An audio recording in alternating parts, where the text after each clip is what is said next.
રાજકોટ શહેરના પનોતા પુત્ર અને પૂર્વ મુખ્યમંત્રી સ્વર્ગવાસી વિજયભાઈ રૂપાણીના જન્મદિવસ પૂર્વે સ્વામી વિવેકાનંદ આશ્રમ રાજકોટ ખાતે અનોખા કાર્યક્રમનું આયોજન કરવામાં આવ્યું હતું।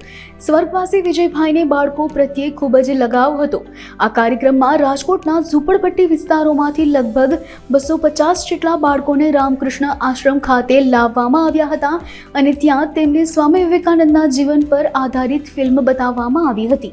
આ કાર્યક્રમમાં ઋષભભાઈ, રાધિકાબેન અને અન્ય ઘણા સભ્યો ઉપસ્થિત રહ્યા હતા। આજે આમ તો આવતીકાલે 2 ઓગસ્ટના રોજ આપણા ગુજરાત રાજ્યના પૂર્વ મુખ્યમંત્રી શ્રી વિજયભાઈ રૂપાણીનો જન્મદિવસ છે।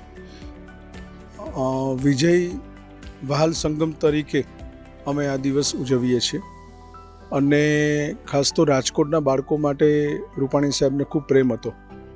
આજરોજ રામકૃષ્ણ આશ્રમ ખાતે રાજકોટના અલગ અલગ ઝૂંપડપટ્ટી વિસ્તારના અંદાજે 250 બાળકોને લઈ અને આજે રામકૃષ્ણ આશ્રમની મુલાકાતે આવેલા છીએ।